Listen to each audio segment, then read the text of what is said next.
We are live for Empire State of Baseball, number 170, on this Monday, July the 20th, 2026, airing on X and YouTube, presented by Diamond Sports Media, and as always, powered by StreamYard.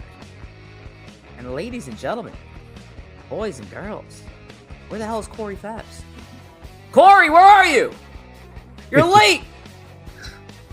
All right, let's get this thing going. All right, boys, welcome back, TSB. Number 170, and a fun one that we have in store for y'all on this Monday evening, because we are staring at, 2 weeks away exactly from the trade deadline and the episode of the year, the ESB Live. We always look forward to the trade deadline show taking place on August the 3rd of this year, 2026. So make sure to tell everybody about it. It's going to be a big show. We're going to be breaking some news for like that first hour 15 from 5 o'clock to like 6:15, and take the rest of that show and to kind of break down everything that we just witnessed and heard. So it's going to be a lot of fun. It's a fun time of year, Thomas. Sure is. It'd be a lot more fun if the Yankees didn't stink, though. Yeah. Just imagine if the Yankees were like even just not terribly stinky, just like a little stinky. It'd be so exciting. The worst part about it is now I got to watch the Yankees again. The World Cup's over. I really was enjoying not watching the Yankees and instead watching the World Cup. And now I have to watch them again. And it stinks. They're so not fun. I need to find another sporting event. Is there something else I can get into for the next few weeks? Because I'm not feeling what I'm watching. I mean, you like pro wrestling? SummerSlam season's going on. I mean, if you want to watch that, I know they got some stuff going. I mean, football is something actually. Yeah, and that's what I'm telling you. Like at this point, the Yankees are just like, and then a lot of it, right? We'll get into it. It's still Judge being out and all that, but they're just like life. Yeah, and it's just disappointing. They're lucky the Rays have hit their own skid, to be honest with you, bro. And it's getting to the point now where we've seen now the unimaginable. The Boston Red Sox are well in the race. The Boston Red Sox went from seller to buyer, and it's something that I kind of talked about around this time last month, where it was almost too early to start having the trade deadline conversations because we didn't truly know who was a buyer or seller. And the Red Sox went from seller to buyer within a month. They've also went to be they're like the hottest team in baseball right now. They have 13 wins in a row. And if things are going to go south to mid for both the Yankees and the Rays, the Red Sox are going to jump the American League East before anybody can even blink an eye. So it's been crazy stuff. Joe, how you doing, man? What's going on? I'm good. I'm happy. I'm so happy. I'm so happy the World Cup's over. We could go back to nobody caring about soccer again. I love it. Well, you know what? Actually, good point. I think the EPL starts at the end of August. So I think if I can just get myself to there, that's football season. You are not under any circumstances taking time away from football to watch the whatever. Joe, I've forgotten more football than you'll ever know. I can make Appalachian Soccer League. You know, Appalachian. What the Appalachian? Whatever that abbreviation is. The EPL, the English Premier League. Oh, I'm sorry. Yeah, whatever. Who cares? We fought a war. Yeah, listen. We're getting involved here. I could be wrong here. Is this the week that Corey said he was going to be out? I know I'm doing this live right now. I'm not even saving this for the backstage. I thought it was. I think there was a week that he did say he was out. Was it this week? Was that me? Did he send you anything for this episode? I thought it was next week too. Wait, let's figure this out, because if it's not today, then I may have to send an emergency call out for Corey Favs because I don't know where the hell he is. 7:20. Unfortunately, I need to miss the 7:20 week. I'm traveling to Minnesota. Come on, Rich. I mean, look, people, it's trade deadline season. You think I'm remembering all these text messages? You think I'm copying this down? I'm a little planner here? No, of course not. With no Corey Favs tonight. I thought he was going to be here. Oh, well. All right. So it's three-man show for tonight's edition of ESB. Tom, before we get to the fun, let's talk about Roback. Let's talk a little Roback. I got some Roback on.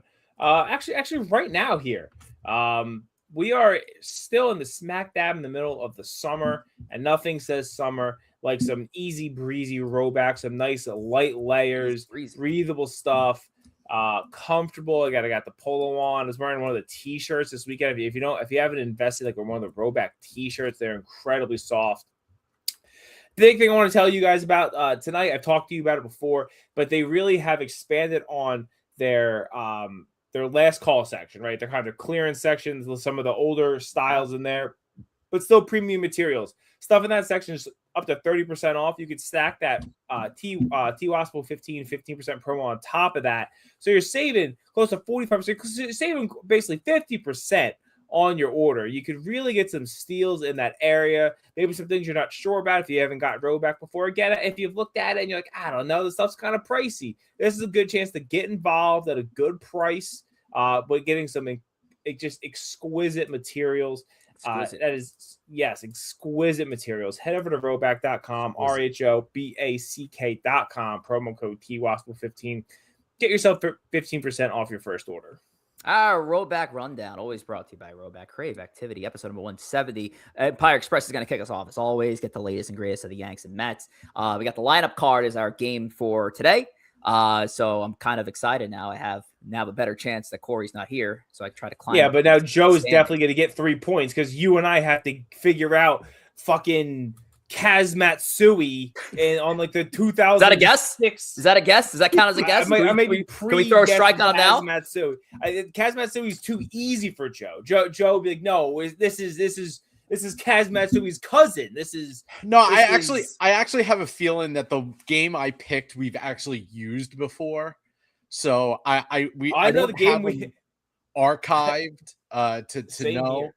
But we'll see. I definitely would have helped Corey Favs out with some points, but we'll check it back later. Well, lineup card's the game tonight, and if we look at the lineup card, Joe is actually the best at this game in this year. He's got 6 points at a lineup card, so we have our work cut out for us later on tonight, Thomas. And finally, the main event of tonight, and look, I say this a lot, folks. I always like to throw around. This is one of my favorite episodes of the year. To get into the trade deadline mocks, kind of explore the creativity of the hosts here and see what they would do if it was up to them by August 3rd, what moves they would make to shake up their franchise. So Rich, did Corey send you a mock trade? He did. Okay.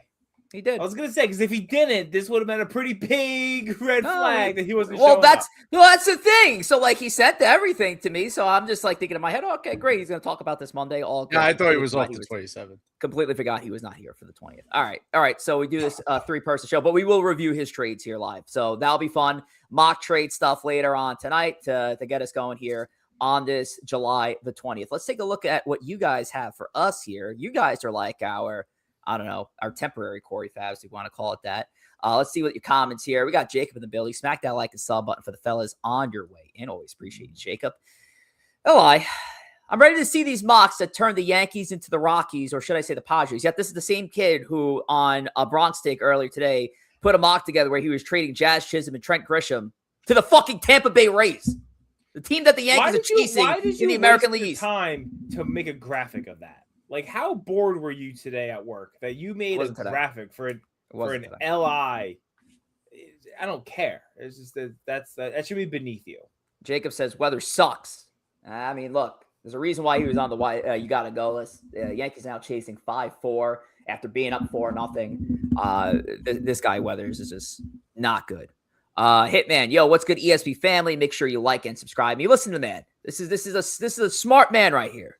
Make sure you like and subscribe. If you're in here, you haven't liked damn stream, we're not friends anymore. All right? Speaking of good friends, Sierra's in the building. Good to see Sierra in here. Hi, it's so painful being a New York baseball fan right now. Yeah, I mean, it's been tough, especially on Joe's end, a little bit more on Joe's end now because that season's over. At least or else there's some hope.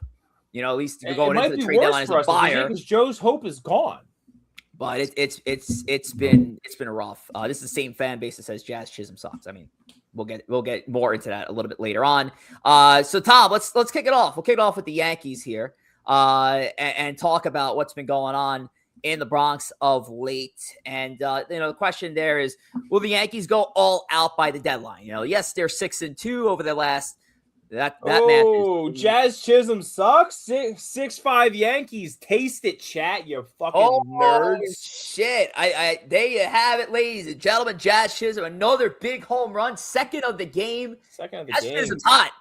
And now I'm starting to feel a little bit uncomfortable about what I'm going to be doing later in one of my trade mocks. So, but we'll get to it. So the Yankees go out by the deadline. Obviously, that's an error right there. 6-2 in the last 8 games. Following their series loss versus the Los Angeles Dodgers, right now up 6-5 over the Pittsburgh Pirates. Thomas, it's hard to get a read on this Yankees team because obviously I want to sit here and critique them and kill them, but I also know again this team's not full, and this team is still without Giancarlo Stanton. This team is still without Aaron Judge. We don't really have a great timeline on either of those players right now.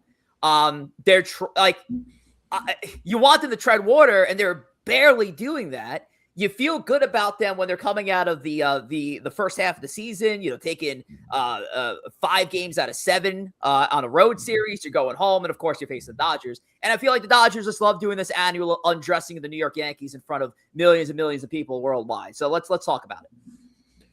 I'd rather not. It was just embarrassing efforts. It just poor play again against the Dodgers. I feel like we had the same conversation every Monday here, right? It's the team isn't full, and that's true. But these games still all count. They have to find a way to win some of these games. They have a stretch coming up here with some better teams. They for a while there in June they were playing some real just bottom feeders. They're playing better teams now that they no excuses. They have to find a way to win games. They need to, thankfully the Rays have been bad, that they've been able to kind of keep touch with them.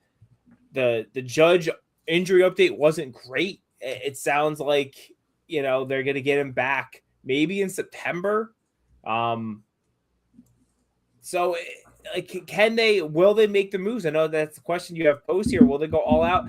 I don't think they do. I also don't know really what all out means for this team. There's guys that I know I definitely have an all out trade on my mocks. I'm guessing you have at least one as well.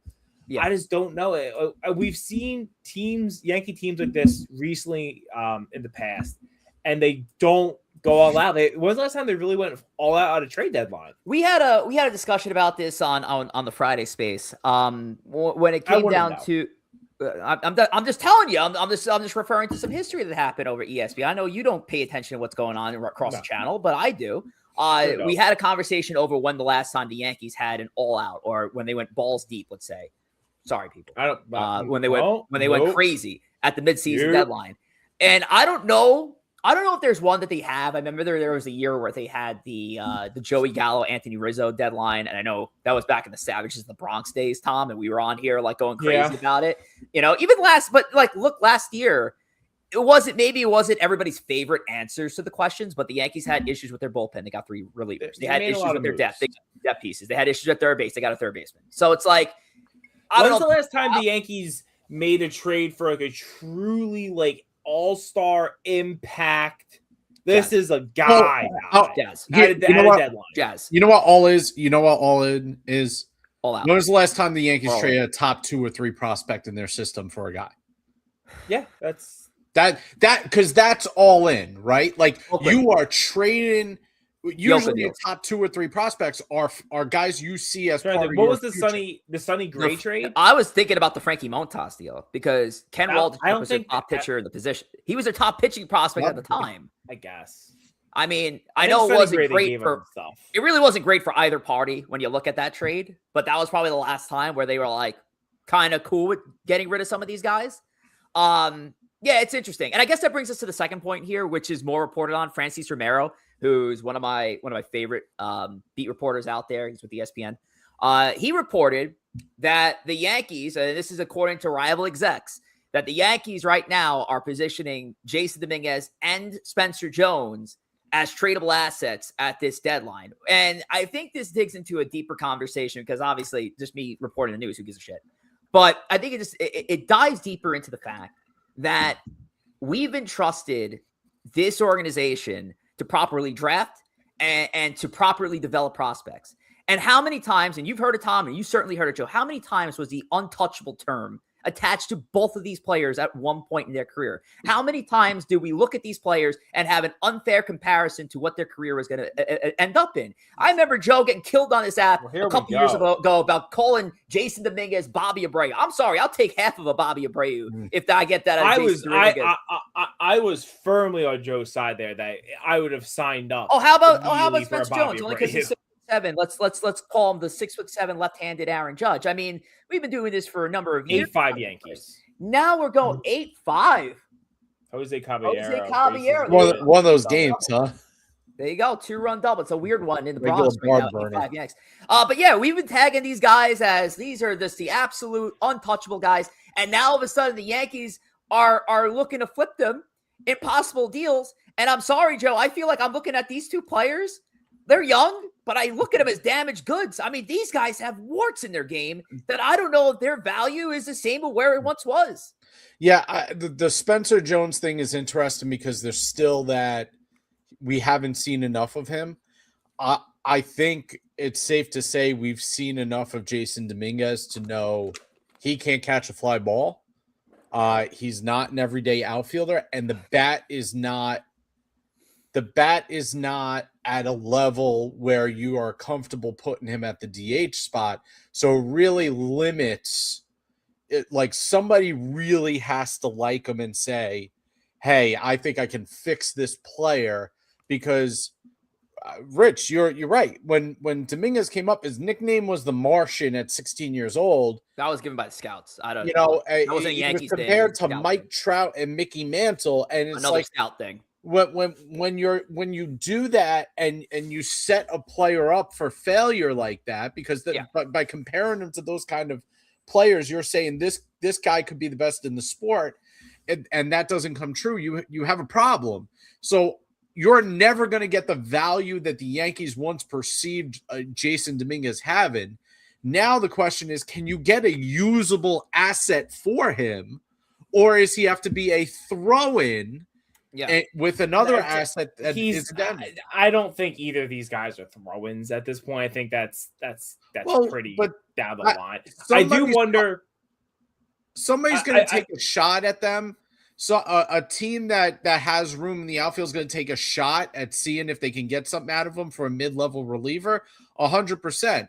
But you're at the point where, like, if you're expecting them to be the centerpiece in a deal for superstar for Miller or something like that, that's not happening. They're not the centerpiece of a deal now. I don't think that. Yeah, I don't. They might be closer to the second or third best asset going back in a deal like that. Like you mentioned, if you're doing this, and we saw who posted this earlier today. I want to say it was one of the damn sleeper accounts. They posted a Yankees Mets deal that we're probably not. I'm sure it was great. If it was a sleeper. It was no, it was awful. But they had no shit. Spencer Jones and Ben Hess for like Luke Weaver and Luis Torrens. It was some crap like that, and it's like okay, that's ridiculous. But like in all reality, though, if you're doing a 1-for-1 deal of either of these players, you're probably not looking at the sexiest player coming back. I mean, they have to almost be complimentary at this point to get something cooked up. I think you guys are both really undervaluing Dominguez. I think he is proven that he could become a very, very good big league hitter. Yes, he has been bad defensively. I do wonder if teams look at the Yankees' history of not being able to develop position players, if someone were to see a Dominguez and say, listen, we can figure this out. We can figure out how he can play the outfield because he's athletic. It's not like he's slow. He's just I do think there's teams that can say like we can fix this because the bat is real and he's been showing he has struggled from the right side against lefties. He's been better at that this year than he has been in the past. He's been a very good left-handed hitter. Against righties to this point. I think he is a very valuable asset. I'm not saying he is the biggest trade chip in the history of trade chips, But you're going to get more than a mid-level reliever for a trade with Dominguez. I firmly believe that. I mean, my only thing is his on base percentage right now is 265. The bat, if you're saying the bat is real, a 265 on base percentage in 160 plate appearances isn't a good start to the season, and it's not helping his value right now. Mm-hmm. So like that's the problem. You might not be comfortable with what he brings back because I don't think he can be the centerpiece at this point for a major piece. That's just my opinion at this point. Along with the fact that he can't field a ball. Let's be honest. He looks like Kyle Schwarber used to look like when the Cubs had him in left field. I mean, but Kyle Schwarber also can't move. I think that's a killer of it too. And Hitman says here, Dominguez has a pretty good bat. There's value to a team that will be patient and let him play. Sure, but let that be another team's issue. Like I've kind of grown weary of the fact that you've been given ample opportunity to play the outfield and you've not shown any sign of improvement in the sparring 3 to 4 seasons that you've been here in the big leagues. Like I know you're young and I love J-Dub, dude. Like personal level, love the guy, loved interacting with him when I was working with the Pats. But when you're given the keys to the kingdom, you've shown nothing with it in the field and your bat is, sporadically good. Like that's not good enough. So, and LI here brings up, and I don't know why I do this to myself, people. Why do you, can we not? I'm not even going to read the comment, but the point is, I never said anything about trading both of it. I'm simply talking about a report here from Francis Rivera where they're looking to use Dominguez and or Spencer Jones as a trade asset. I've never said trade both of these guys. It never came out of my mouth. I'm just saying, I think if you're going to have 2 guys here, and if you're moving one of them in a deal, it's not going to be as spicy as where you once were about a year or so ago. And I think if you're going for something big, it's not going to be anything spectacular. Go ahead, Tom. Either way, it's yet again it's malpractice on the Yankees front office. They in this offseason, right? Judge is locked up, and I never said he got hurt this year, but he's still going to be your right fielder. I think he can still play a very good right field for a couple more years. Yes, he might have to really transition more to DH down the line, but he's your right fielder going forward, right? You just signed Bellinger, who is your left fielder, can play center field if you need. They had Grisham for this year. Either Jones or Dominguez needed to go in the offseason. You had to have gotten rid of one of them because there was, even if it were great, Grisham's probably gone at the end of this year. So you're gonna need. I'm assuming Ryan Weathers gave up another home run. No, it has nothing to do with the game. Oh no, we lost him. Oh no big deal. Go ahead, Tom. Focus. Okay. Well, you got me all thrown off. They needed to trade one of these guys, and this is another case of the Yankees front office is holding on, and prospects withering on the vine. They should have traded one of these guys in the offseason to improve this team in a different way. They didn't do it, and now we're gonna see what they get from them. And it's not going to be as much as you could have gotten in the past. The other thing with the Yankees right now is they're in a weird spot because they're playing okay baseball the last 8 games, but if you zoom out a month, they're not playing good baseball. Haven't received good news on Aaron Judge. My sense is if you see him before early September, then it's a miracle. And now all of a sudden we're not receiving good news on Stanton either. So there's a chance that either of these guys might not be back this year, or if they are, it's very late in the year. So how do you define all in when your best player on your team and the best player offensively in the American League might not be available to you? How do you judge the team based on that? That's number one. So all in with Judge healthy looks a lot different than all in without Judge, because I think the ceiling for the team is completely different. With Judge, they're a World Series contender. Without Judge, I don't know if they're a World Series contender. They just played the Dodgers. They didn't look particularly great against the Dodgers. They looked good yesterday in the one game that they won, but I think the Dodgers threw half a bullpen game.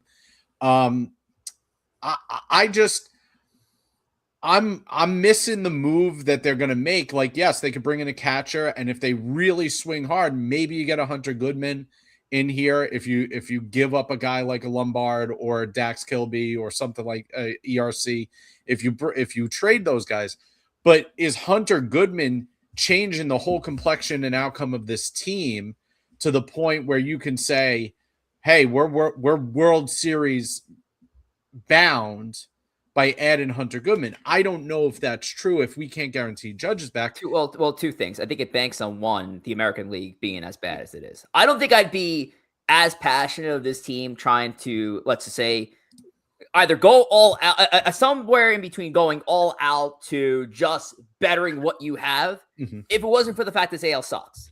If this AL was actually competitive and was really good, it looks like the American League East is going to get interesting now with the Red Sox in the mix. I'd probably pull back on it. But the AL stinks, people. Look at the records across the board. Yeah. The team's still in the mix that are all below 500 on the precipice of making it into the playoffs at this point. It's crazy. The second part of that is, Joe, if you talk about a guy like Goodman, and we'll get more into it later, just saying, at least Goodman has control. So at the end of the day, the Yankees are fixing a need that's going to help them down the line. If you're looking to go all out for players that are only going to help you for the 2 months here, I have a problem with that.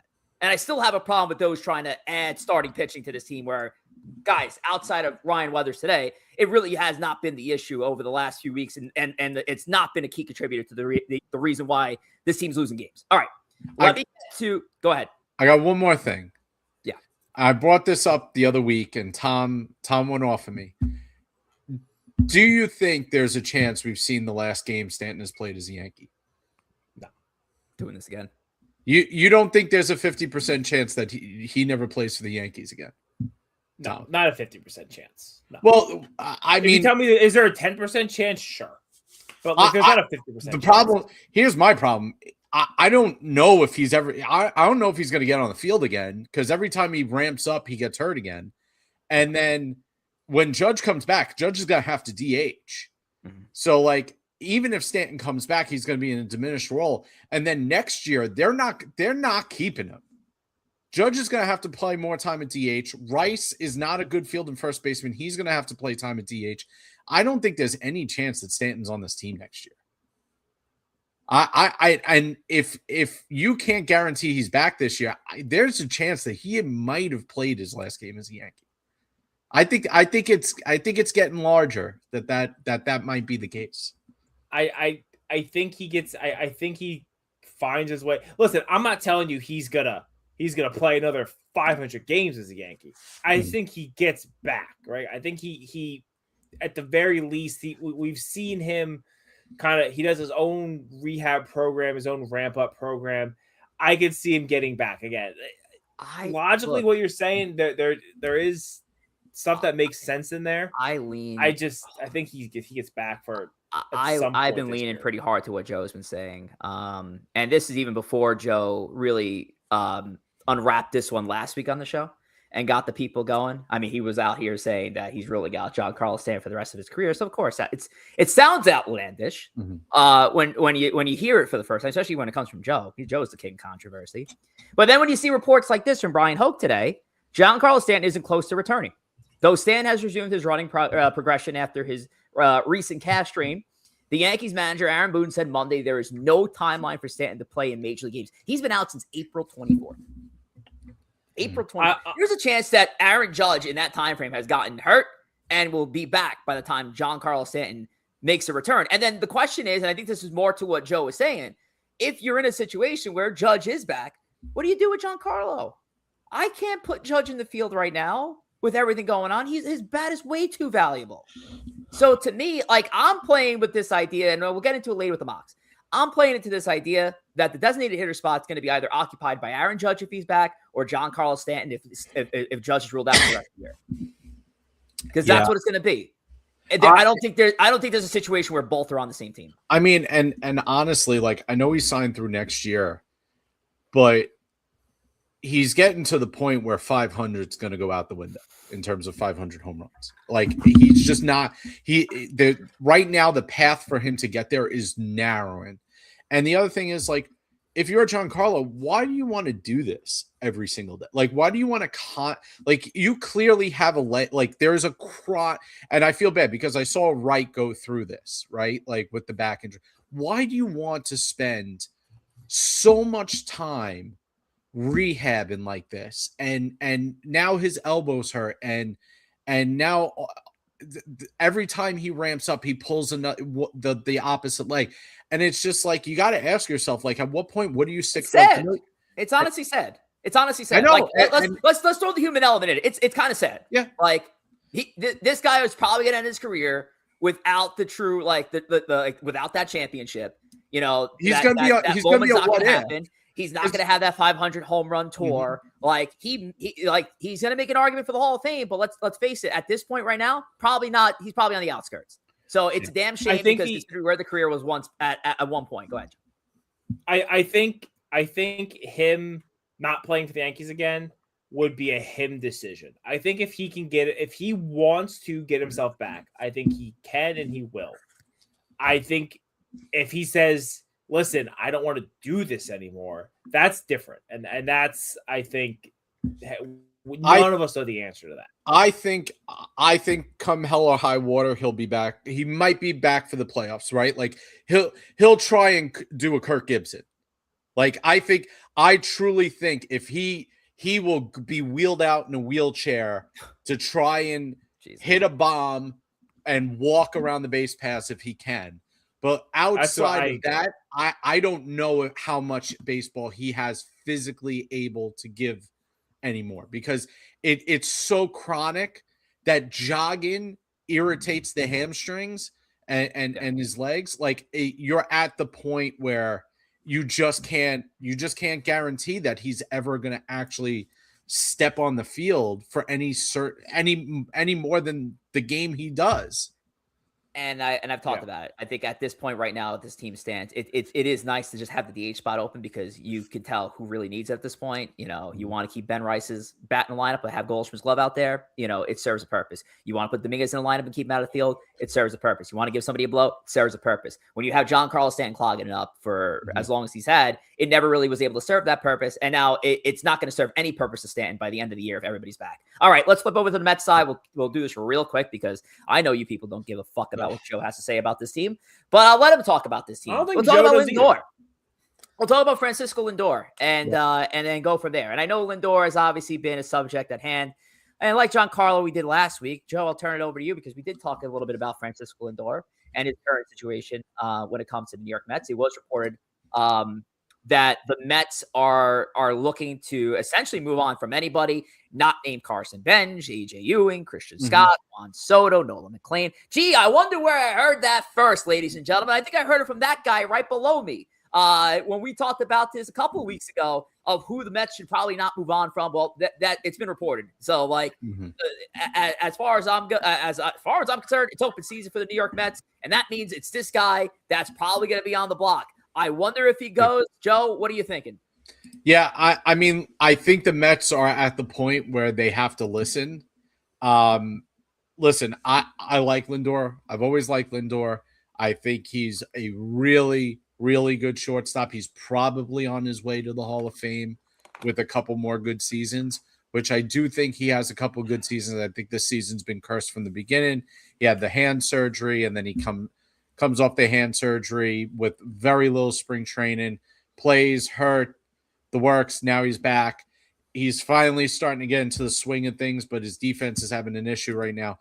But I still think he's got 5 years remaining on his contract. I still think he's got another 2 good seasons in him.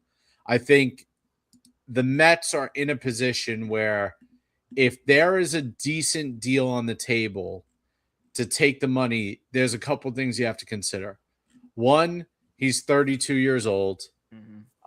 2, you've gotten probably the best seasons you're going to get out of him, including 3 seasons where he's 30-30. One of the seasons he had 29 stolen bases, but he's got 3 seasons in a row basically where it's been 30-30. At the end of the day, the Mets can look and say, somebody wants him. You take something that offsets the money a little bit. You have to consider it. You have to consider it. And you have to think that the Mets are looking for a way to kind of reset the clock, both financially, both with the core of the team. And at the end of the day, they're looking at their 32-year-old shortstop and saying, how many great years does he have left? I think a Lindor trade is a complicated trade. It is. I just don't know if they can get it done before the deadline. I think a team would want to desperately want him. I think in an offseason when you can really figure it out and figure out the money down to like, we're gonna pay out, we're gonna fully cover these years and those years we're gonna kick this much money in, and I think that's tough this time of year when GMs are more wheeling and dealing, and I just don't know if a team is. I think if a team comes and says, "Listen, we'll take the money," like let's go. Obviously, you're gonna have to give up something as well. I think the Mets would certainly listen. It seems like a complicated trade.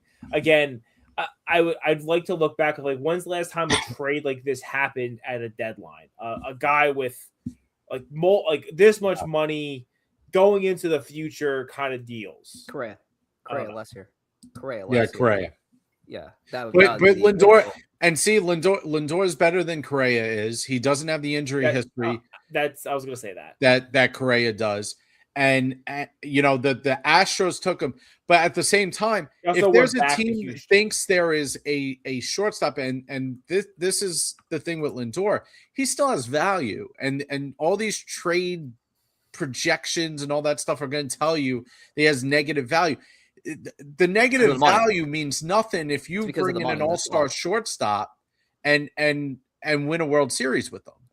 So it's hard to define what he would command in a trade package. It's hard to define what a person would pay in terms of prospects in a trade package. It all depends on the money. That's the thing. Like, right.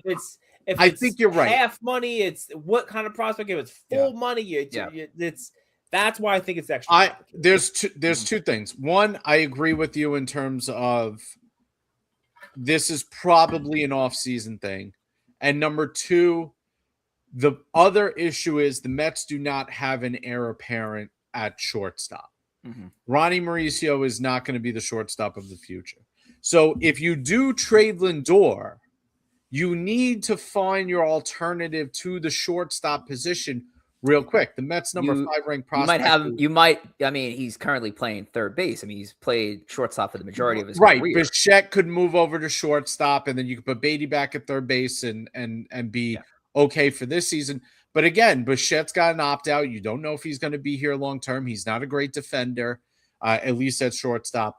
So then you have to wonder what the future holds for that position. Your number 5 ranked prospect, Selena Pena, he looks good. We interest you in Anthony Volpe? He's an A-ball. So the Mets don't have their future shortstop on the roster for at least another 3 or 4 years in terms of their player development. So whatever you trade him for, you got to bring in a candidate that would compete for that shortstop job. So all of this lends me to think that this is an off-season move, that this is a post-CBA move. And then the other question is, where would Lindor approve a trade? He's got no trade clause. He's a 10-5 guy. He can veto any trade to anywhere. So the question is, listen, he would approve a trade to the Dodgers. He'd probably approve a trade to the Yankees because he doesn't have to move. But outside of that, what city would he approve a trade to? I don't know the answer to that. Maybe would he approve a trade to Philadelphia? Not that I think Philly's going to get him. Maybe because he probably still could remain and live where he is with some help. But I don't know if he would approve a trade to Atlanta. I don't know if he'd approve a trade to one of the Chicago teams. I don't know if he would approve a trade to Seattle or to Toronto. I don't know. I don't know what's in his head. So that's part of the problem and the formula that they got to figure out with when it comes to doing their due diligence on. I mean, according to certain people who want to get on the Mets fans' skins, and Jacob here, I mean, there's a team like that could use a shortstop that he doesn't have to pick up and leave and do anything crazy. He can stay in the same penthouse that he wants. Jacob Petruzzi goes, Joe, what about Jones, ERC, Cabby, and another pitcher for Lindor? I'm assuming that's what I do. I do it. I like ERC. Because I think the Mets can justify that. Cabby can play shortstop decently enough where you could justify him being the stopgap until you figure out the future. If you give me ERC and another pitcher with upside, I think the Mets can justify and say, hey, I got McLean, Christian Scott, ERC as my rotation of the future. That's a lot of weapons that they can play with. What's the money? That's the question there. But how much of the the Yankees are? I don't think the Yankees are doing that deal and eating all the money. I told this to Joe the other day. I know we had an in-person conversation about this, the three of us the other day. I think in a hypothetical, and I don't think it happens. I do think Lindor stays, and I don't think it comes to the Yankees. I think in a hypothetical, if you are sending somebody to try to somewhat offset the money, I know the Mets are still going to have a lot there. Yeah, I think Ryan McMahon would have to hypothetically go on that deal along with some prospects for it to make sense. I mean, you're talking about a $16 million to what, 34 with Lindor? 35. Yeah, but $16 million more for the next 2 years. How Lindor's contract is what? Lindor's that's what you're taking on. You're taking on having a control. Lindor is 34-1 for the next 5 years. Josh here says trading Lindor is stupid. So there you go, Josh, my guy. Again, I am not rushing to trade Lindor if the right deal presents itself. However, I am not going to say that I will not consider it. Yeah. Sure. All right. Well, let's we'll keep it going from there. We do have a game and a lot more stuff to get through today. Before Joe talks about, actually, no, it's not. No, we'll talk YouTube. Okay, we'll talk YouTube now. We'll get into that. Before Joe talks about what's going on with the Tube, which includes that great show coming up in a couple weeks' time, let's take a look at the chat. Josh, where's LI at? You still want to trade Jazz to the Rays? That was just absolute malarkey earlier today. Corey Favs did check in. He is in Minnesota. And as is this guy, it's the Boogie. Boogie checking it for a while. So you got two guys hanging out in Minnesota. Hopefully, you guys are not getting smoked out over there. So those that air quality out there. Oh, there he is. Wait, hold on a second now. And there he is, ladies and gentlemen. Corey Favs in the flesh. Coming in the row back too. Corey's here for the game. A row back, a Wospil 15. Get your code today. Go get your row back. You already did that. We're doing it again. You can't do it enough. Can't do it enough. Can't do it enough. Go ahead. Yeah, Corey. when I joined the first time, I immediately was getting a phone call. So I was like, oh, got to drop. And then I joined back in. All right, so we're going to do the game with Corey here, right, Rich? Well, I guess, Corey, you want to just do the game? You want to just hang out for it? I joined in for a game. All right, let's do it. All right, I'm all right, we'll do it. Well, actually, Corey, you are here. This is typically where I'd go to you and be like, yo, Corey, talk about the Instagram real quick. Yeah. So how about you talk about that Instagram real quick, then we'll do the game. Yeah, sure. Why not? Go follow us on Instagram and TikTok, both at Empire State of Baseball. You'll find meme reels, segments from the show, graphics, you name it. You'll find it again at Empire State of Baseball. Go ahead and give us the follow. I know it's been a crazy month, kind of weird things with vacations, holidays, content slowed down. We're going to pick it back up again. Go ahead, give us the follow at Empire State of Baseball. Boogie here asked Corey what city you are in, because Boogie also Minnesota resident. Oh, I am in Eden Prairie right now. Oh, there you go. So shout out to those Minnesota-ins. Joe has today's lineup card today. We showed out the standings here. Joe, 19 points in the lead. Also leading lineup card with 6 points. Let's see if we can derail Joe of that. So Joe, let's see what you got for us today. All right. So in keeping with the trade deadline, this game is probably one of the more famous games. It is the Wilmer Flores cry game. We come to know, and I'm not sure if this was done before, but this is the Wilmer Flores game. The Mets would lose this game. I believe they lost to the Padres 7-3. So let's see if you guys can name the missing guys in the lineup. All right, so we're going to go in the order. So, Tom, since you're defending the next point, Tom, you'll go first. Corey, since you were lucky enough to join us here live, I'll have you go second. I'll go third here. So, go ahead, Tom, with your first. Okay, 3 at bats. So, this is really everyone against Joe. So, we're looking for a second baseman. We're looking for a center fielder. And a catcher? And a catcher, yep. Okay. 2015. World Series year. World Series year. Yeah. World Series year. Okay. So we're going to have some guys, I would think. Yeah. You would think. There's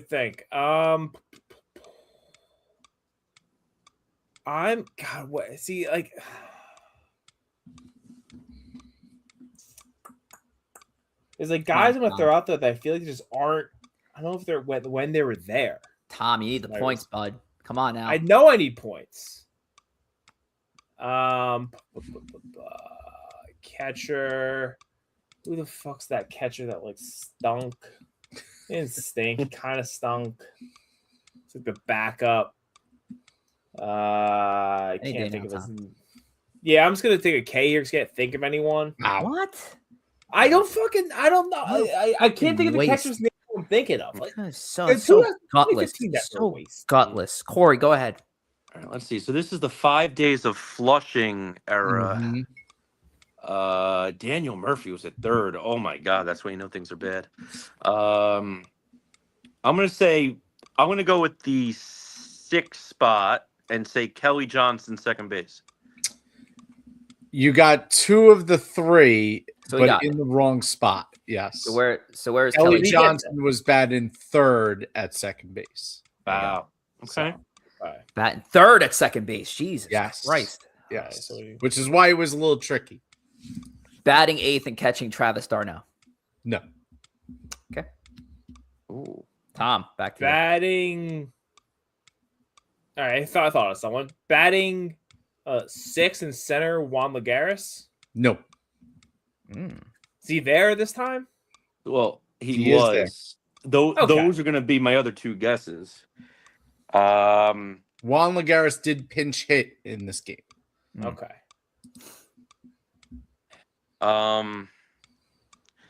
So we're still missing center field and catcher, Mhm. and it's not Darno and it's not Lagares. We know those 2. Is the catcher 8th Kevin Plawecki?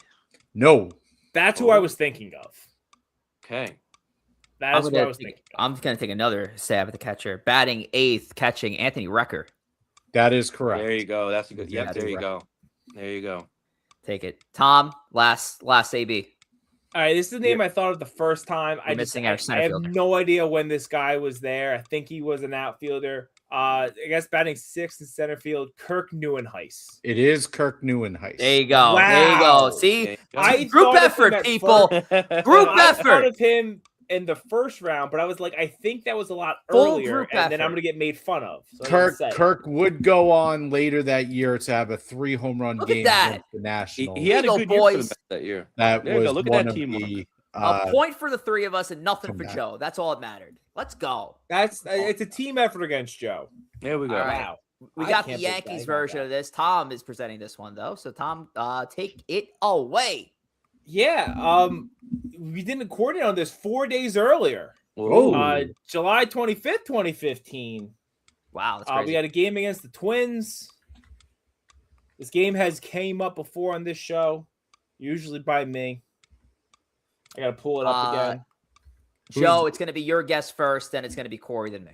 It's my guess first. Okay. Yes, that is correct. Let's see. Ellsbury. So we'll need a left fielder. We need You need a left fielder, you need- shortstop and third base. and third base. Yeah.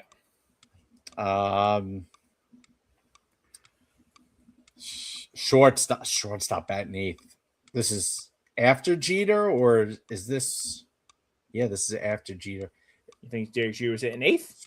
Sh- You want to lock it in as a No, guess? maybe You it's think se- you're certainly Didi can. Gregorius at shortstop batting 2nd. No. No. Ooh. Interesting. I'm gonna say batting 8 at third base, Chase Headley. You got 2 of the 3. Chase okay. Headley is at third base, but he's batting 6th. That's Okay. what I thought. That was going to be my guess, too. So, you got the third baseman. We're missing the shortstop and So, left yeah. field. I mean, batting second, Nope. left field, Brett Gardner. No. No. He does. Does he come in at some point in this game? Yeah, he does pinch hit later in this Let's not game. start in the game. He didn't start. No. All right, Joe, second AB for you. See, I would have guessed Steven Drew at short, but man, so no Didi at short. That's a tough one. Yeah. Steven Drew's at second. I gotta think of players that Matt Jeter always is- hates. I think Jeter's gone, right? I think he's gone. he was 2013 or 14. Yeah, I don't think it's Jeter. Guys, Jeter is gone. Jeter, it was 2014. I'll just yeah, there. yeah, that's what I thought. I just couldn't bear to hear Jeter's name again. You guys were making it very cringy. So I would have loved the Jeter guess. Let me check the chat. not Gardner.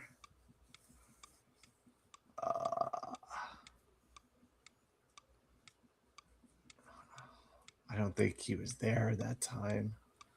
Left field, batting second, Vernon Wells. No. Good guess. Like Wells.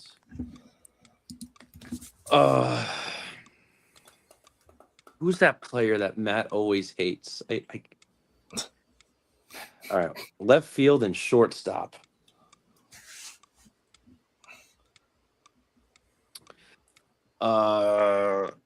Left field, Marcus Timms, 8th. It's not Marcus Timms. Now, Marcus Timms, I think, is a lot earlier than this. Batting 8th at shortstop, Eduardo Nunez.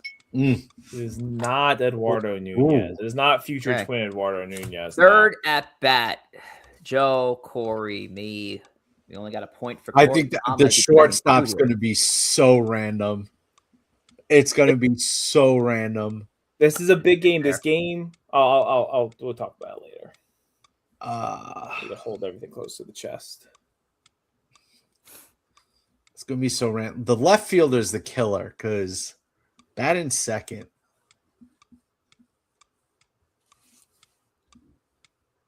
It was no. Granderson was on the Mets. Here comes Joey Cheats. No, I don't think I got it.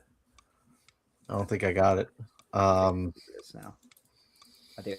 I'm just trying to think of a random Yankee outfielder that I can toss your way. I know Bobby Abreu left field. No, Bobby Abreu's a decade earlier. Damn, Joe without a single point in the games today. That's crazy. Corey, go ahead. Hey, at the very least, guys, clap it up. No points for Joe. Clap it up. No points for Joe.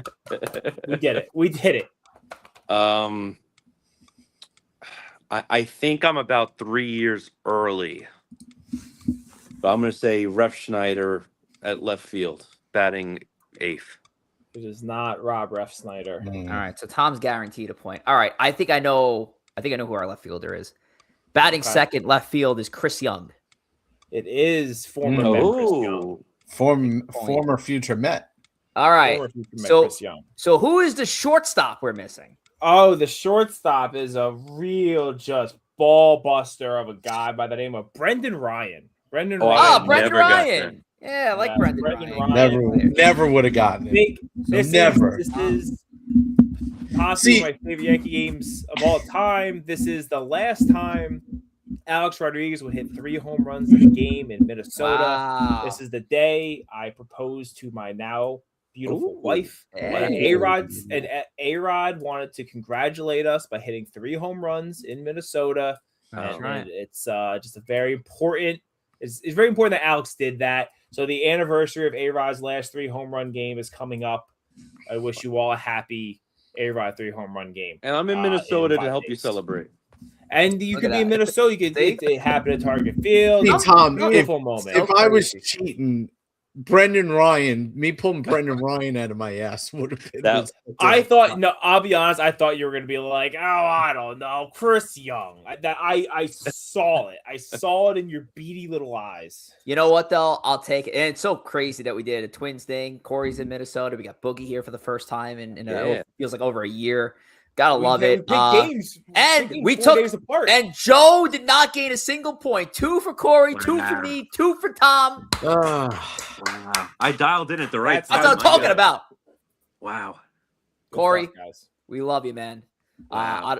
I don't know if you're hanging on for the rest of this thing. I know we got why not? trade mocks. Sure, Corey's in. Do Corey's trades first? We can definitely lead off with Corey's trades. Before we do that, Joe, let's talk about that YouTube, though. Yes, you can follow us on Instagram and X, but YouTube is our preferred platform. Why we can chat with you here live on the stream. So do us a favor, go over to YouTube, type in Empire State of Baseball, hit that subscribe button. It's free. You can join our over 580 subscribers and counting. We go live every Monday. We are coming up on our MLB trade deadline special on Monday, Monday, August 3rd. So join us then. We're going to go live at 5 o'clock sharp, which gives us about an hour left in the trade deadline. We're going to be breaking down trades live as they happen. Rich is going to have the timeline going on X. We're going to see things. He's got his Rich has got a burner account that only follows the MLB newsmakers. So only follows 100%. Passon and Tim and Salmon and any guy who's going to be, and none of you people. I'll follow any of you. None of you. So it is going to be, there's going to be no spam. If Rich is looking at some shady things, those might pipe up in his feed. But other than that, we're going to have just MLB news live on the show, and we're going to be breaking them down as they happen, looking at the names. We're going to be going through the names. We're going to have the top prospect lists up. We're going to tell you exactly who's been traded, what's been traded, how they've been traded, and what our reactions are to them. Nice. Jacob goes, Rich has that alarm as well. Yes, we'll have the alarm going off for the big deals as well. All right, let's get into the trade deadline mocks. As I said earlier, one of my favorite segments of the entire year. So we're not going to waste any time. Let's get into it. Again, let's explore the creativity of our host here. And Corey Favs, I'll ask you, how would you advise David Stearns and the rest of the front office, if it was up to you guys, on how to tackle this trade deadline with two deals that you deem as realistic, but I think are deals that need to happen before August 3rd? Let's start with your first one here. Yeah, let's go ahead and pull that up. And really my theme, and you'll see it with both trades. The Mets have a lot of bullpen pieces that are on expiring contracts that are going to be worth something to teams contending.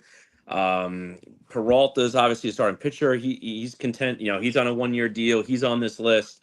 There's one bigger name that you'll see on the next one. But in this example, Freddie Peralta, I think for sure he's getting traded. And I threw in AJ Minter, who's having a good year. He came up late with the injury. But we're getting two players back from the Cubs. I know the Cubs want starting pitching, and every team could use bullpen help. We're going to get two players, one in the top prospect category, Ethan Conrad. He's their number 4th prospect, an outfielder, I think projected 2028, so he's still a few years away, which is fine. Moises Ballesteros is the interesting one. It kind of helps balance out 40-man rosters, so the Cubs aren't getting two players and having to make two 40-man spots. So he's already on the 40-man roster. I know there's some talk about what they're going to do with Alvarez. Alvarez is also getting hurt a lot, and they do a lot of 3 catcher things. So I thought that was an interesting name to pair with this as well. So you get the one younger catcher / DH, and you get the one prospect for these two players. I think real quick on this, I actually kind of find it funny. I saw a mock that sent Freddie Peralta back to Milwaukee, and I think LI actually did say it too. Jet Williams was coming back in the deal. So that's kind of fun. It is kind of crazy though, because I look at a trade like this, and Joe, I'll let you comment, and then we'll get to Corey's other trade real quick. For what Freddie Peralta should cost the team, he should be like a 3 to 4 prospect guy. Maybe they're not like the top prospects, but it's in that kind of deal. It's quantity. You're only talking about a player. You only have 2 months. But Freddie Peralta is really not pitched to that quality of pitcher. And I know that those numbers there are out to date because he's currently pitching right now. This is entering today's start. So it's a damn shame that Peralta really hasn't gotten back to what he once was, because he really would have commanded a nice number of prospects on the way back. In this deal, you're sending Minter, who's having a great year, and you're getting 2 heavyweights out of the Cubs farm system, at least with Conrad. Ballesteros, who was their number 1 prospect at one point, catcher and a DH. So there's got to be an opening for that. I think Ballesteros more teeters the DH role, which I think is really still open for the Mets. So no, it's an interesting one. Joe, what do you think? Yeah, Ballesteros is kind of like in that cross between Francisco Alvarez and Augustin Ramirez kind of player, where he's not quite good enough defensively to be a full-time catcher, but he's got enough power where you want to try and get his bat in as much as humanly possible. Ethan Conrad would be the interesting one for me. He's an A-ball. He was the Cubs' first-round pick last year at I believe, pick number 17. He's a guy who could fly up. He just missed the top 100 prospect rating. He's a guy who could over time develop into a top tier prospect for your system. I don't know how the Cubs feel about Ballesteros overall. I know they got a plethora of infielders. I don't know how much room they have for them. So I would I do this? Absolutely. I think the highest upside here is Ethan Conrad, because I think Ethan Conrad could turn himself into a blue chip prospect for them very shortly. And even if you don't have the space for him right now, in 2 to 3 years from now, he could take Juan Soto's spot if Juan Soto goes to a DH role. Wait, I see what Corey did here. He's trying to get back to the Cubs for the PCA trade from years ago. So he's like, all right, I'm going to pull a young prospect and send you a dipshit pitcher in return. Enjoy. We're going to just do this again. All right, Corey, let's take a look at the second trade you got here. All right, now you can see a little bit of theme because we made mention to Moises Ballesteros, so I wanted to make one splashier move. I don't think they're going to trade him, but let's say hypothetically they trade Francisco Alvarez. So you're getting your catcher DH guy in the other trade. You're adding in Brooks Raleigh. I absolutely love Raleigh, but he's like 38 years old, expiring contract. You're not going to get much of a return, but he still brings value to a team contending.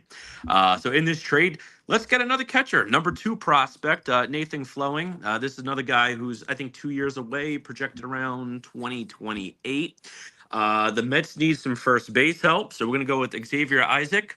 I know he's number 13. He actually fell because he was a top 10 prospect for the Rays. I think in the most recent rankings, he fell. He did have a major surgery a year ago. But he's got some pop. I think his power pop, I think it's like 65. So he's got some power potential. And then Carson Williams, once a top prospect in all of baseball. He was always in like that top 50 list. But his 2 brief stints in the majors have both been really poor. I mean, you see their 100 average. But it's an interesting name because you could slot him at second base for a while, see if he sticks on. If he does stick on, and if the Mets ride him out, see if they get value, and he ends up playing like he looked, then it makes a potential offseason trade of Francisco Lindor maybe a little more enticing if Carson Williams starts living up to the potential. I don't think he's ever going to live up to the potential we thought he would be, but it's just an interesting trade. The good news is, Carson Williams is young, under control, 2 top prospects, but Alvarez is under control a few more years, and Rally's just another good reliever to give the Rays. Joe, your thoughts? Yeah, I don't know how the Rays feel on Williams. I feel like giving up Williams at this point for Alvarez and Raleigh is basically admitting that he's not going to be worth it. Nathan Flewellen.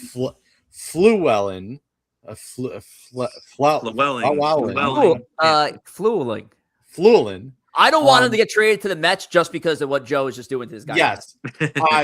He's ranked number 71 overall in baseball as a catcher. He's in high A ball. I think if you probably took Carson Williams out, the Rays would probably do this deal. I don't know how they value Carson Williams. I would imagine, even though he's only had 130 at-bats in the big league level, that his value hasn't dipped from being a top 5 overall prospect that far to be included in a trade like this. But if I'm the Mets, would I absolutely do this deal? 100%.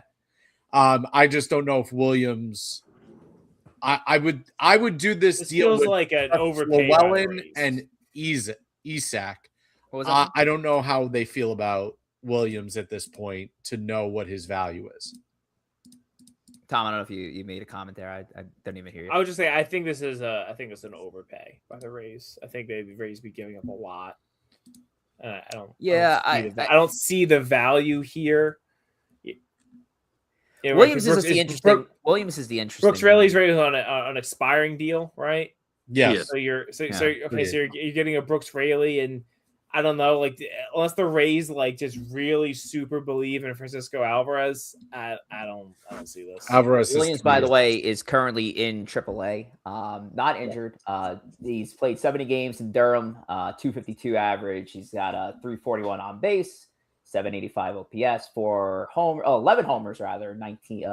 I'm reading this wrong. 11 homers, 49 RBIs for Carson Williams out in Tampa Bay. All right, so there you have it. Corey Favs, thanks so much for your trades, man. I don't know if you're going to hang out with us a little bit longer or you're heading out. All right, so Corey Favs will stay put. We're going to flip to the Yankee side of the mix. I'm going to go to Tom. I'm going to throw it over to Thomas. We'll flip back and forth between teams. So Tom, you got 2 Yankees deals. So we go from the sellers and the Mets to the buyers and New York Yankees. You have a deal. Well, you have 2, but you have a deal here that's interesting. Kind of gets 2 players into the mix here. So let's talk about this deal that you had with a National League Central team. Sure. It's no secret that the Yankees really could use some help at the catcher position. And there's a lot of big names out there. There's Hunter Goodman's like the big name. Langoliers apparently we see people talk about him being out there. Sean Murphy with the Braves. I know he's he's fallen off from where he was, but still, once it was one of the top catchers in baseball. I think it's tough to really go out, and you've seen it enough to acquire just a full-time starting catcher at the deadline. Not only do they have to get traded from teams, but they have to learn a whole new pitching staff and all of that. I don't see the Yankees doing that. I think it'd be difficult. Tyler Stevenson, right-handed hitting catcher, expiring deal. So you bring him in at the very least. You're like, hey, you're going to play against, you're going to play, but you're also going to play against all lefties, which I think his splits are good against lefties this year and in his career. So you bring him in, and then I'm also bringing in Emilio Pagan. I think he's been hurt. I think twice with the Reds this year, a hamstring situation, if I'm remembering correctly. So not an arm situation. I think the Yankees back end bullpen could use some help, and I think a guy like Pagan, putting him in there, his numbers aren't great on the year. He's been good at times. But I would take a flyer on him. He's under contract for next year as well. So if you do believe in him, you're getting someone who you can kind of tap into next year. I think if one thing we've seen from the Yankees in their trades recently is they don't like to just get expiring guys. They want guys that they can control into the future, and they could, pencil in for the next year's team, especially with like Bednar is going to be gone after this year, or at least he'll be a free agent. So they can kind of use this to restock the bullpen for next year as well. I had the Yankees kind of sending some more middling prospects: Kyle Carr, Rory Fox, Wilson Rodriguez. Right, these aren't top guys, but we're not going for top talent here. Where Pagan is going to owe some money next year and has kind of underperformed this year, although he's had times he's been good. And then Stevenson, they still have Jose Trevino in Cincinnati, and I think their top prospect is a catcher, if I believe, and I think he's like getting close to being ready. They just drafted a catcher high in the draft as well, so they're not. Tyler Stevenson's not going to be a Red next year. Might as well move on from him. I think this is a good deal. I think this is a fair deal. What do you guys think? Well, so when it comes down to these two, definitely the prospect package you gave up, I think is I think more than fair to get both of these players. When it comes to Pagan, he is healthy right now. He is again one of his worst years of his career thus far. He hasn't pitched a lot. You're looking at a 2020. You're also looking at a 2027 player option. So I don't know what the Reds. I don't know what he's going to do. I would assume he's going to stay put given the year he's been having. 35 years old, so you're getting an older guy, but you're getting a guy again. Like I'll spin the positive there. You got a guy who's been in the in back end of bullpen for many teams in his career. So it's you're getting experience there. Stevenson's the more intriguing piece because I mean this is still, even with these numbers, is a clear upgrade over Austin Wells, but does it move the needle? Like, does this, like, to me, this is like you're just getting your, you're moving on from your catcher that's hitting 8th to now a catcher that's hitting 7th. Like, this to me, yes, it solves an area that is a concern, but it back to kind of like the Ryan McMahon thing from last year. Is it the answer we all kind of want? To your point, Stevenson against I was actually looking at the 2026 splits with Stevenson versus right-handed pitchers. Stevenson actually, he's got the reverse splits going on this year. He's got all 8 of his home runs against right-handed pitchers. 262 batting average. I think that's how I'm reading it correctly here. And as against lefties, he's hitting 192 this year, which is very weird. So he's got the reverse splits going on in 2026 with the Tyler. We're gonna fix that though. So that's what I'm looking at here with Tyler. Again, I like the idea of him getting in this mix. I mean, you can see like a projected lineup here, but you're talking about a guy who's batting, 6th, 7th, 8th, and I don't know if this is really moving the Austin needle. Wells Austin Wells wouldn't hit top 4 on our softball. Sure, team, Austin Wells. Sure. I mean, that's for damn sure. That's for damn sure. Shout out to Megatron. We're getting a real big league player here. And again, it's an expiring deal. I think you might have, actually, I really don't know, but I think you alluded to earlier, you might have a bigger catcher deal out there. I think big catcher deals at the deadline, again, are very tough to pull off. And I just don't think a big catcher like that is gonna be moved to the deadline. So, I think it's too hard. I hate to say it. I think Tom hit the nail on the head on this trade. I think this goddamn right I did, Joe. I think this trade is realistic. I think this trade is more than possible. I know Tom didn't do this on purpose. Kyle Carr is Rule 5 eligible come December. He has to be added to the 40-man roster. The Yankees are not going to have space for a guy like Kyle Carr to be on that 40-man roster, so they're going to have to trade a guy like him to make room. This is Tom hit the nail on the head on so many levels. Wow. Again, you can say you don't love Emilio Pagan, you don't love Tyler Stevenson.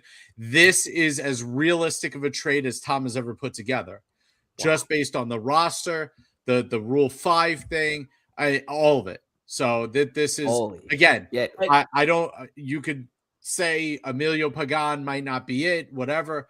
This Emilio is realistic, and we know Cashman loves to rehabilitate relievers. And relievers are so fickle. That's sick to be a two. He got Bird from the Rockies last year. That's his thing, is to get a reliever off the scrap pile and rehabilitate him. But Jake Bird's a younger pitcher with control. Emilio Pagan's in the twilight of his career. He's going to be pitching in an old-timers day game in probably 5 seasons from now. I don't know for what team. Emilio Pagan is also... again, the ERA is on the screen. It's like, oh my god, his ERA is 6 whatever. He's again 17 innings this year. So, I mean, as a reliever, you give up a run a couple times, and your ERA is already toast. I'm not worried about that. Does the trade move the needle? Not really. But is it a realistic trade? Is it a realistic trade in terms of what? Sure. I started off by saying it was a. I started off by saying my first comment was this was a realistic package I could see, but it's one I don't think Yankee fans are gonna be pleased with if this is like one of your lone offensive moves. Correct. And so, all right. I think that wasn't the exercise. The exercise was putting together some realistic trades. 100%. I think this trade makes the team better. Yeah, we're not coming up with a trade deadline plan. We're offering trade deadline packages. All right, now Tom, let's go to the one that I know you're gonna bring the crowd in for. So let's go with this guy. We're going big here, and again, we want a guy with some control moving forward. Let's go for Mason Miller. Is Mason Miller going to get traded? I don't think so. The Padres just traded. The guy who's the number 2 base prospect in all baseball now for him last year. So will he get traded? Who the hell knows?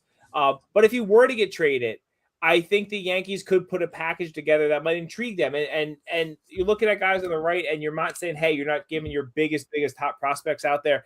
You know what? They didn't have to do that when they traded for Juan Soto with the Padres. So I went with a similar type of recipe. We're going to give you a variety of players. We're going to give you guys with big league experience. We're going to give you guys we're going to give you some prospects that you can develop if you want to try. What I found really crazy when I was looking at Mason Miller trades, I'm like, okay, I need to put something together that I think is like fair. And I saw like 3 articles, and on like websites. I'm not talking about big slicks fucking he has out there, or LI's again, whatever websites that guy goes to, shouldn't it probably be legal? And I saw a bunch. The trade I kept seeing was the Yankees trade Spencer Jones and Will Warren for Mason Miller, and I was like, that's insane. And if that was the case, the Yankees would have traded for Mason Miller like days ago. I don't think that's a realistic trade for Mason Miller. But I kept seeing people like Yahoo Sports and stuff like seemingly real people put that out there. So I did put Will Warren in there, and he's had a bit of a rough year, but he fits a similar role to the Michael King trade with Juan Soto. We're getting 2 of our top pitching prospects in the deal with ERC, who's been he's played a little bit this year. Bryce Cunningham as well.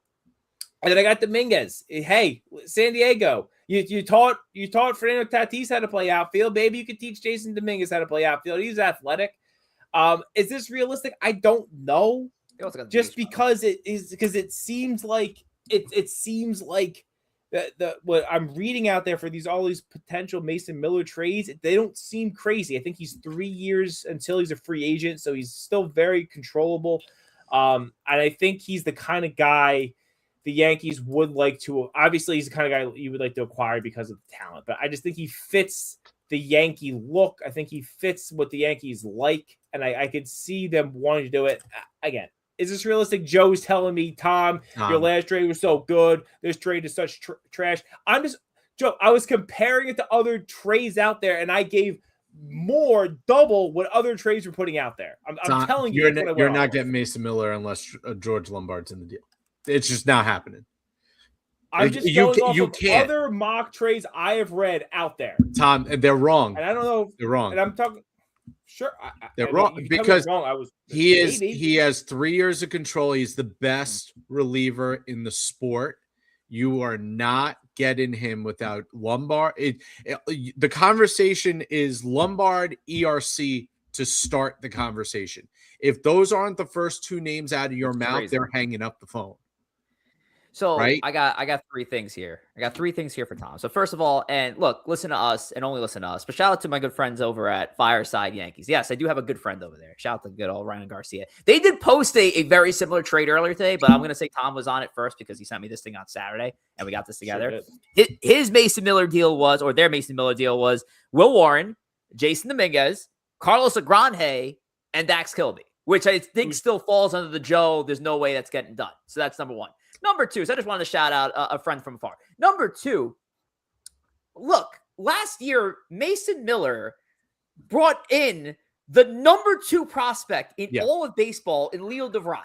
So I don't even know if the Yankees even have firepower that's kind of similar to get there. So you're going to have to go over the top with the assets to pull in a Mason Miller. And number 3, and it's because of that reason is why I want to steer clear from the Mason Miller deal.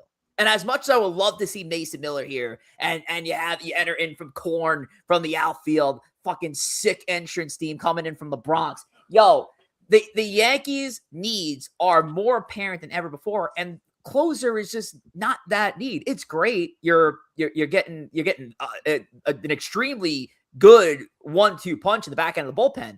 But what does that matter when you're trailing 3-1 in games? What does it matter when you're trailing 4-2 in games? You need bats. And so my fear is you make a trade for Mason Miller, and no matter what assets or how many assets you send back, are you giving yourself enough assets to go address the actual needs that this team has right now in the offense? I don't know if you're doing it. That's why I steer clear from Mason Miller. My argument for that would be you're not just trading for this year, right? You're getting him for the future. He's a guy that you would see as a kind of a cornerstone of your team moving forward. By the way, I just read it. I just was looking through a Bleacher Report article that had the Yankees trading for Mason Miller with Spencer Jones, Will Warren, and Anthony Volpe. Right, so this trade's better than that. Needs to be shot. But Joe, I'm just telling you, I was reading article after article of these trades, and that is why I came up with. Because that, but Tom, I don't think I agree with Tom's point. Mason Miller is the kind of guy that the Yankees get, and he never leaves the building. The Yankees extend him. He is a lifelong Yankee. The Yankees are obsessed with having big-time closers. Mason Miller fits that bill. He will be a Yankee until he's the age of 37 years old. There's 150% agree with that. Again, they did not give up the number 2 prospect in all of baseball for this guy to not get a top 50 prospect in return. Mm-hmm. It is Lombard. You want to say Dax Kilby? I don't think the Padres, who have winning in mind and have all these contracts, want a guy that's in rookie ball right now. I think they want a guy who is in AAA, and Lombard fits that bill for them. They're going to if he's got to be the first name out of the mouth. He does, and they're going to want somebody for the rotation. Now, whether it's ERC or Lagrange, whoever they like better. My bet is that around the league, ERC is higher than Lagrange because Lagrange is also hurt the bullpen, but that's just my guess. I like ERC better than Lagrange myself, but I'm just saying. I also want to know why the Padres are in these rumors for trading Miller. I mean, that's a guy. If they're competing, but because the I would Padres, like if I'm a Yankee fan, I do that you trade. never know what the Padres are going to do. They're playing fantasy baseball every year. Besides, They are. And again, the Yankees. Look what the package was. The Yankees sent for Soto. Yeah, like it wasn't crazy, and I know that's 1 year versus 3 years, but I mean, Juan Soto is like. It's an everyday player, future Hall of Famer. Mason Miller is a closer. Yes, he's young. Yes, he's controllable. But I mean, 1 year Juan Soto is. Look what they got. I've always said, besides the Angels, I think the Padres are like the second batshit team in all of baseball. Yeah. I don't know how they're run year to year. I don't know what they're doing year to year. They're one of the most unpredictable organizations out there. And with AJ Preller at the helm, hell knows. All right, we're gonna move on. So very appreciative of that, Tom. That was fun. But let's get to Joe and the New York Mets and see what Joe's got here. Joe's got a good one. This is gonna get the people going. This should actually get all the people going. First, better be the Lindor trade. Joe, let's talk. All right, I got the Yankees going out, Luke Weaver, and swapping Spencer Jones. It is a 1-for-1 deal, although I will admit I probably shortchanged the Mets a slight bit. Another pitcher like a Cade Smith would probably go as well. But I look at this deal, and I don't like Spencer Jones. You guys know. I think he's Joey Gallo 2.0. But at the end of the day, the Yankees need a reliever. They need a setup guy. They're very familiar with Weaver. Weaver's had a phenomenal year. He has an extra year of control. And if you're going to trade a guy like Jones for somebody, get a guy you know, get a guy who's produced here, and get a guy who's got another year of control. That's it. The Mets can take Spencer Jones and they can either plug him in center field and move you into second base, or they could take Spencer Jones and tell him, hey, we want you to play first base and we're going to give you all the run you need at first base. They have options with him. He's athletic. He has a ton of power. We know that. The hit tool is a question mark. I don't love him, but I'm looking at realistic trades, and I think this is a realistic trade that would get both teams interested in a move like this. Mm-hmm. All right. Yeah. I want to talk that. We got to talk. We all got to talk about this one. Corey, go ahead. Yeah, no, listen, I think it's interesting. I think to Joe's point earlier, I think there's probably one more piece coming back. Not like I'm not saying like a Lombard, but there's probably another piece coming back. Weaver, I think, is the absolute perfect fit for the Yankees. You already know he's succeeded in both New York markets, having a phenomenal year. You get the extra year of control. I don't want to lose Weaver in the Mets bullpen, but the matter of fact is there might not be a baseball season next year, so he might as well be on a 1-year deal. So you're getting an intriguing, young, exciting player in Spencer Jones. Like Joe said, there's a lot of ways you could try to go about playing him. I'd be cool if they made this trade, but ultimately we'll see what happens. I think so. As far as the value goes of this, Joe, I think it's more even than people think. And I kind of said it earlier. When it comes to Spencer Jones, there's an absolute war in his game when it comes to the swing and miss. That's for damn sure. I think it's just an LOL trade, just thinking about like how he got here. Like Spencer Jones is at one point one of those untouchable Yankees prospects. We're not giving him up unless Paul Skeens is on the other side of the deal. And here they are trading Spencer Jones for a former Yankee reliever who the Yankees unraveled to fucking dug up from the earth 2-3 years ago in Luke Weaver, and he's having this great year for the New York Mets. It's so LOL that I never want to see something like this happen. I'd actually rather just see this equivalent deal happen with any other team. I just think it's so fucking funny to see it happen between these two teams. But at the same time, if I'm thinking about my needs right now, yeah, the Yankees could use a back-end reliever. Spencer Jones, I don't think is going to be part of this mix when it comes to the biggest games of this year. So look, I'm fine with it. At the same time, I'm kind of just laughing out loud here. Tom, go ahead. I need either Spencer Jones or Jason Dominguez traded at the deadline. So if this is the trade, fine. We need to move one of them. They're both dying on the vine. At least there's a little bit of juice in both of them. You got to move one of them. Sure. Why not? Back at base if they need it. They can rotate guys around. Brooks Raley is a top tier lefty reliever. So I think that is absolutely somebody that the Mariners would be interested in for. And listen, if you're acquiring Francisco Lindor, your top tier shortstop in Cole Emerson, who is a top prospect, is no longer needed. So that would give the Mets a position to play Cole Emerson every single day, give him a long run to see if he is the shortstop of the future for the Mets. The Mariners get two guys who make them at the top of the American League instantaneously in Francisco Lindor and Brooks Raley out of their bullpen. That changes the complexion of their team. It gives them a chance to win a World Series. Luis Castillo's been a good soldier for them. He's in a down year. He's got a couple years left. This is a way to offset the money while still getting something productive. They do have more pitchers on the farm, Kate Anderson, Ryan Sloan. They have a shortstop coming up in Double-A, Philin Celestin.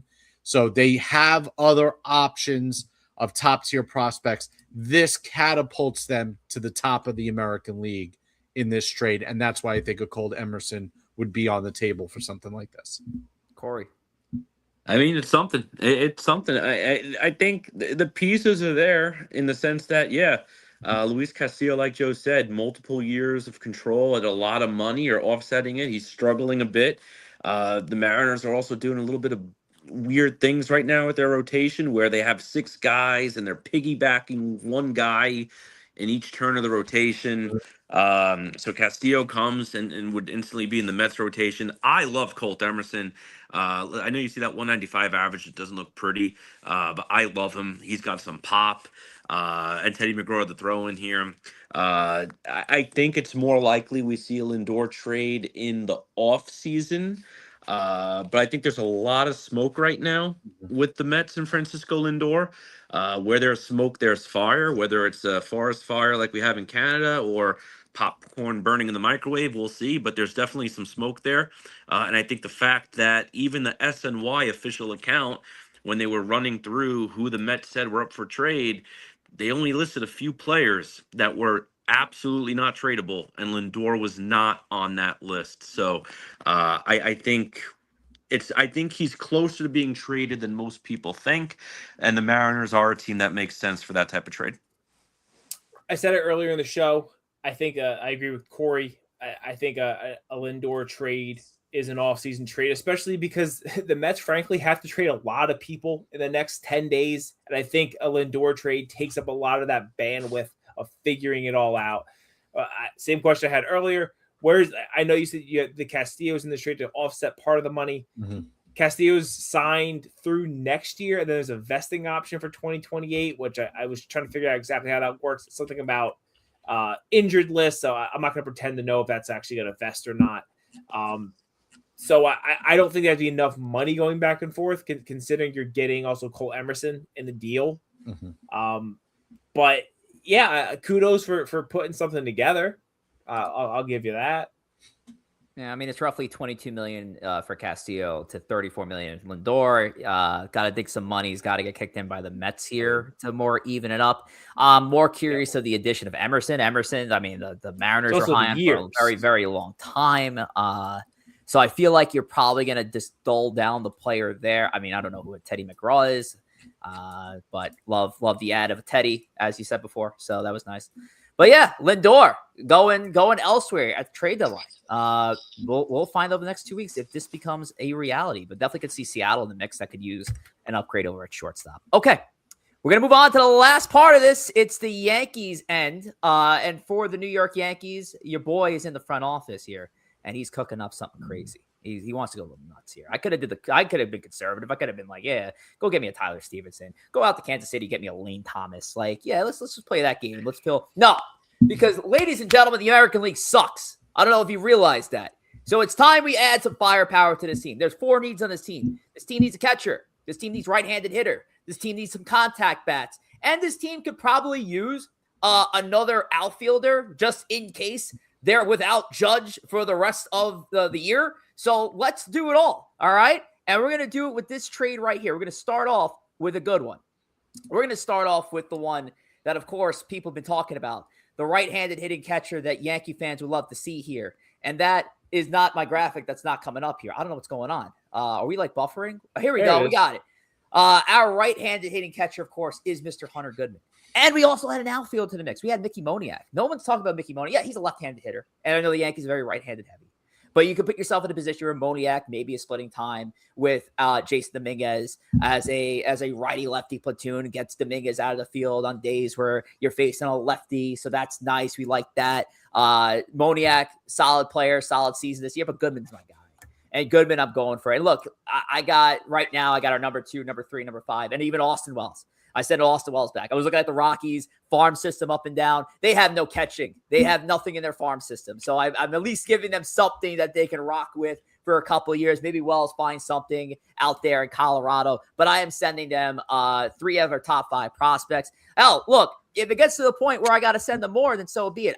The Yankees have been depleted at that catcher position for far too long because we're just trusting the wrong guys in that mix. Look at the offense the Yankees are getting out of catcher this year. It's been damn pitiful. And even Tom's Tyler Stevenson deal is an upgrade over what the Yankees currently have. And I pulled up those Tyler Stevenson. It's a massive upgrade. And like the Tyler Stevenson numbers aren't that good. That's how bad it's been. It's terrible what the Yankees are getting out of catcher. So this is like, if the Yankees aren't doing anything else, at least get me the catcher. At least get me the catcher. Like, if it's Goodman, great. If it's not, if it's like lately, the talk of the town's been Shea Langoliers. And that's been an interesting conversation. I'd love to get into that mix if that's possible. I would love to get into the Gabriel Moreno mix. I mean, the last case, like, I like the Jeffers thing. I get a little bit cagey there. It's 2 more months of control. He's a Boris client. We all know how those go. But it could also, lessen the deal there. I think the right-handed hitting catcher there, Tom, like you had in your deal, I think as far as the offensive needs goes, the most important thing the Yankees need to address.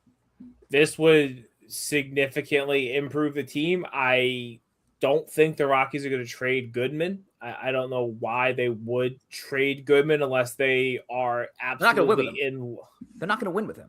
They're not going to win with anyone. There's never going to be a timeline where they're going to be successful with him, as long as the Dodgers, the Padres, the Diamondbacks are ahead of him. So might as well get guys now. He just hit 30 home runs. You back-to-back. Yeah, but then to your point, they're not going to win in the future either. I mean, I don't see them trading Goodman. Is my point. I just like he's owed no money right now, and he's been incredible. I just don't think they're going to trade him. I would love for them. I'd love for the Yankees to go out and make the move for him. I just don't think they will. That's kind of why I had Stevenson in my trade. I think the Yankees really addressed the catcher situation in the offseason. I think this might be this hopefully is the last year of Austin Wells, and they go out and either work a trade in the offseason for a veteran, or I don't know who's available as a free agent. As far as this deal, again, when you're talking about big time players going, which Goodman at this point is a big time player, especially in this position. Yes, you have your prospect rankings, but you got to see what the Rockies like, right? The Rockies might look at Ben Hess and say, we love him. They might look at Dax Hilby and say, listen, we don't like anything about his game. It doesn't fit what we want. So it's going to be a lot of fit when you're talking about these type of trades. I feel like, I don't know. Maybe not enough. I don't know. I don't know. Listen, I'm going to put it this way. And if I was trying to be somewhat realistic, because I feel like the Yankees are not going to move on from him because of how they herald their shortstops. Guys, I would trade George Lombard Jr. for Hunter Goodman. If it was I would do it. Yes. I would do it. I would 100% do it. I think your value's right for Goodman. Whether that gets you Moniak or not, the Rockies might look at Moniak and say, we can get a little bit more by separating him. Them. I think when you're talking That's Goodman, fair. The amount of control, the caliber of offensive player, I think you're spot on.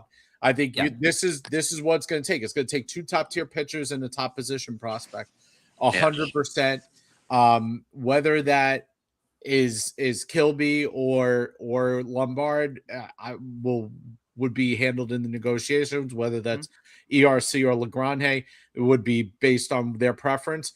But you're right on in terms of what's going to get Goodman. Wow. I just think Moniak's had the kind of year where he's more valuable in a separate trade for an outfield needy team. Somebody's going to give him another top 100 prospect just for Moniak. Yeah, this is a trade. If if I'm the Yankees, I would give up more if that's what it took to do this trade. Because I mean, this is what you call a season-changing trade. I mean, this is the trade that the Yankees haven't been making in the Aaron Judge era. This is the trade they haven't been making that they should have been making all these years to try to get over that hurdle. I think it's a trade on a different lens that's bad for baseball because a team like the Rockies, as bad as they are, it shows some competitiveness, shows some chance to win. I know you're getting an absolute haul here, but I want to see star players. Well, I know Goodman's not necessarily a star, but he's a great young player. I want to see those young players stay with those teams. And what I'll say with the Yankees and Rockies, and again, the Rockies may not trade Hunter Goodman. They like Tom said, they may hold on to him. But I think there's a window there that these two teams have clearly worked. I mean, over the last 12 months, there have been three separate trades the Yankees and Rockies have completed together. You had the Jake Bird deal, you had the Ryan McMahon deal, and over the offseason, it was the Angel Javi deal where TJ Rumfield went the other way. So there's clearly a window where these front offices have worked together. So I'm more intrigued to see if they can keep that momentum going with a bigger player. There goes Corey. I think that will do it for Corey for the rest of the night, which is cool. Good to see Corey on here. So I think there is at least a window of opportunity. I'm sure there's going to be, I would think, again, I don't know this, but I would think there's going to be conversations around Hunter Goodman and the Yankees. We'll see if it happens, but at the very minimum, Tom, right-handed hitting catcher. That is an absolute need there. So we're going to move. You move on. One way with it. I went the other way with it. Yeah, absolutely. We'll go to the second trade that I have here. This one's interesting. This one's interesting because it's one I feel like you guys wouldn't expect me to do here. I'm actually selling a player in my next trade. And I don't know if it was an overreaction over like the weekend because I was just queuing these things up. But ever since I put this thing together, he just went out, hit 3 home runs over the last 24 hours. But I am trading Jazz Chisholm Jr. I've had enough. I've had enough here, ladies and gentlemen. It's time to move on and try to figure out what you can do more with that second base position. And I think there is an answer for that. I have Elias Diaz coming back in this deal. He's only on the hook for 2 more months himself. He's a backup catcher. So again, you're adding 2 catchers to the mix. I'm actually adding a 3rd catcher. I'm actually adding Malcolm Moore, Texas Rangers number 18th ranked prospect, who's not on their 40-man roster. I was like looking up and down the system, Joe and Corey. I was looking at absolute crap I can get back here. But again, I also have to recognize Jazz Chisholm Jr. He does fulfill a need for the Texas Rangers. They are without a second baseman. Corey Seager's hurt, so they have Ezekiel Duran filling out the shortstop position. Duran could also play multiple positions, so they do have a second baseman that at least fulfills the void of that team right now, as that team is currently the leader in the American League West. So let's talk about it. Jazz Chisholm, a sell trade for me while the Yankees are buying. Tom, Jazz Chisholm, I got. See ya. Off to Texas. Yeah, I mean, bad trade. The Yankees aren't going to sell, so that's one. If they're going to trade Jack, we're not like this is bad. This is bad, Rich. They're not trading Jack. If the Yankees won, they're not selling. If they're gonna trade it to a team that they might have to play in the playoffs. Jazz Chisholm has his warts. He has his frustrations, but he's still one of the best second basemen in baseball. We're not doing this trade. I know he's on an expiring. I think this is pretty bad. Yeah, I mean, listen, we know. I think we all know that Jazz Chisholm's days as a Yankees is coming to a close. He won't be on this team next year. I agree. But at the same time, I don't think the Yankees are in a position where you can replace him reasonably. So unless something crazy happens, which may be leading into Rich's next point, I don't see them exercising the Jazz from their heads and turn into rock and roll. I asked my friends here to provide 2 trades at the minimum, and that was a little hint there. I said at the minimum. Oh, I have a 3rd trade, ladies and gentlemen. Uh-oh. And this is the big one. We're going to the San Francisco Giants, ladies and gentlemen. Whoa. We are going to acquire Luis Arias, Matt Chapman's $26 million contract at 3rd, and Eric Miller, a left-handed reliever. We are sending them back Ryan McMahon and his $16 million. A little bit of offsetting there. We're sending them Spencer Jones, the next Willie McCovey, Chase Hampton, and Bryce Cunningham to the Giants to pull in these 3 players to the New York Yankees, ladies and gentlemen. Wow. And now let's take a look and Rich Rivera's lineup on crack. Look at this lineup. We don't even have Judge in this mix yet. We got Arias at the top. We got Ben Rice, Hunter Goodman, Cody B, Chapman, Grisham, Modiak, the biggest Caballero. We don't even know what's going to happen with Judge. We don't know what's happened with Stan. Stan could be dead for all we know, and that's our latest update. But this is what we have for the stretch run, Thomas. This is what we got. Let's talk about it. This trade right here with the San Francisco Giants. I'm disgusting. I'm not partaking in this. This is an LI level. This is LI level. This is bad. This is not what this show is about. I do not co-sign this. Corey and Joe do not co-sign it. We're not doing this. We're not doing this. This is let me understand something. No, there's nothing to guys, understand. The Yankee fan despises Ryan McMahon. Yeah. So you're going to trade Ryan McMahon for a third baseman that is essentially Ryan McMahon 1.1 version with 4 more years on his deal? But he bats right. This is a trade that Rich. This looks like this was put through ChatGPT beta, and this is what it's spit out. This is. You think you know a guy, then he does something like this. No, I never consult that kid. Absolutely not. This is Giants would run. The Giants would sprint to do this deal. Yeah. They would because I think we they found are out Rich's burner is LI. He is LI. Sucker to take that Matt Chapman contract, and they found it in Rich Rivera.